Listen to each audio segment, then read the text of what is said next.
What's up, everyone? Welcome into DodgerHeads, presented by DodgerBlue.com. My name is Jeff Spiegel, joined today by Matt Moreno. Matt, we've got our first bit of the offseason hot stove, the first free agent that the Dodgers are connected to. Tell us about the rumor that comes to us on basically day number one.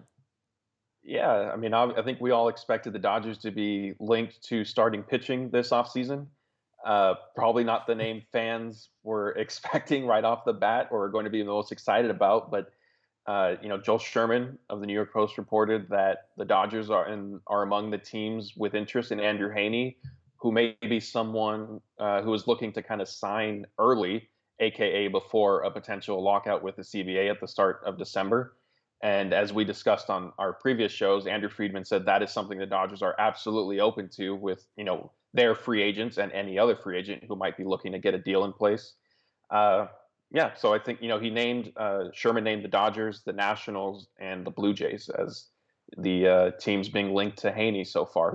It would be a Yeah, reunion. I was going to say, this name might sound familiar to you Dodger fans. That's because way back in December of 2014, the Dodgers made a pair of trades involving him. The first was a blockbuster when you look back on it. The Dodgers sent out D. Gordon, Dan Herron, and Miguel Rojas. In exchange, they got Heaney, they got Enrique Hernandez, they got Chris Hatcher, and they got Austin Barnes. Heaney was then immediately flipped to the Angels straight up for Howie Kendrick. So he was with the Dodgers for a few hours. Since then, he was with the Angels from 2015 through 2020. And then in 2021, he split his time between a couple of different teams. But looking back, I mean, this is a guy who's made 112 starts in his career, 9 relief appearances, 634 major league innings. He's 30 years old, so he's got some experience. If you're talking about a guy that could just come in and maybe eat some innings, not from a perspective of going deep into games, but making a bunch of starts, he could be that guy. Over 2018, he made 30 starts, 2019, 18 starts, 2020, 12 starts, and then last year, 23 starts. The downside to all of that is that the numbers are not exactly kind for him. He's got a 4.72 career ERA. This past season, he had a 5.83 ERA. Although some people will tell you that kind of the numbers behind the numbers are favorable. His FIP, for example, or it was 4.85. His xFIP, though, 4.12. So xFIP has been favorable. Now, if you look at his Baseball Savant page, his StatCast numbers, it's more discouraging stuff, if we're being honest. Average exit velocity in the 36th percentile. His expected ERA in the 53rd percentile. That's kind of one of the better numbers on there. His whiff percentage, 66th percentile. Walk percentage, 65th percentile. Fastball spin, 90th percentile. Hard hit percentage, 32nd percentile. So not necessarily a ton there. I mean, Matt, to me, this just strikes me as, hey, we know the Dodgers right now, they have Walker Buehler and they have Julio Urias, and that's basically it. They've got Tony Gonsolin in some form or fashion. They've got Mitch White. They've got Andre Jackson. Ryan Pepio is another name that has been mentioned. Dustin May, whenever he comes back. But with Kershaw not extended a qualifying offer, which we just have a video posted talking about that, with Max Scherzer being a free agent, this just strikes me as they need bodies at some point, and maybe this is a guy they're interested in. Yeah, absolutely. I mean, I think, I know fans probably aren't, jumping for joy that the Dodgers are linked to Heaney. It's important to keep in mind that he wouldn't be, their marquee signing this winter. And if he is, then there's serious Yeah, trouble.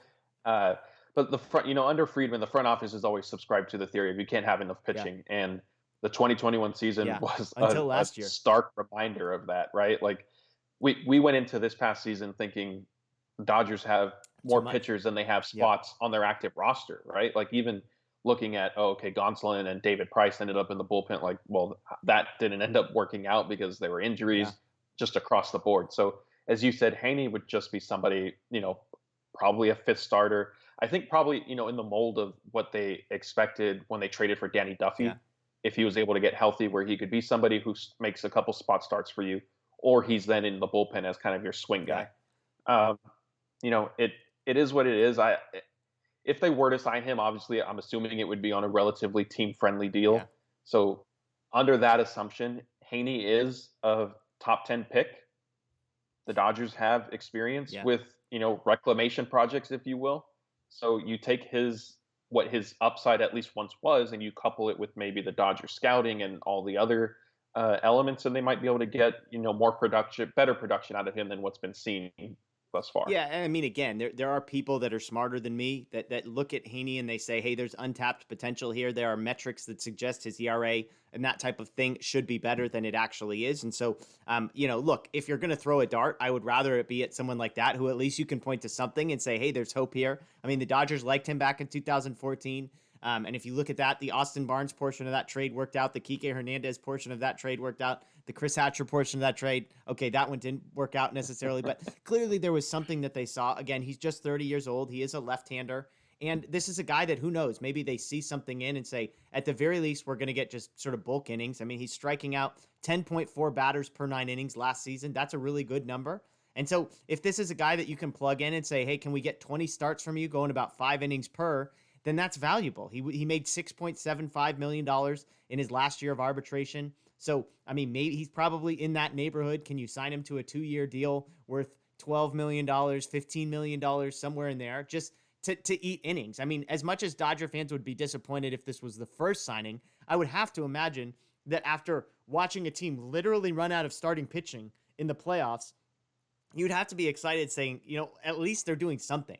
Like at least they're adding bodies to that mix. Because look, as much as we want to say it, this guy is probably an upgrade over Mitch White. He's probably an upgrade over Andre Jackson. He's consistently done it at the major league level. Again, there are people that look beneath the numbers and say there's something to be had here. It's not going to say he's going to be the next Kevin Gausman, but those are the types of guys where Gausman's numbers looked really bad until they didn't. And this is the same type of player. I saw somebody compare them to and say, hey, in the same way that Gausman made a jump when he got to the right team, who knows? Maybe this is the guy. He pitched with the Angels after all. That's not exactly a hotbed of player development. So who knows? But again, we have our first rumor of the offseason, the Dodgers linked to Andrew Heaney, and it makes sense. It adds up. And so we'll see what happens. Again, check out DodgerBlue.com for the latest. Dodger Blue 1958 here on YouTube. We'll have the latest. If they sign him, we'll have a breakdown of the signing reaction as well. So make sure you're subscribed here, ring the notification bell, and make sure you're following us, Dodger Blue 1958. On social media. That's Matt Moreno. My name's Jeff Spiegel. Check out our channel. Tons of good content coming this week. There's probably some good stuff up there right now, and we've got free agency previews still to come the rest of the week. So we appreciate you joining us. As always, we'll see you next time. The best team holding a trophy high in the air. The Los Angeles Dodgers, champions of the baseball world.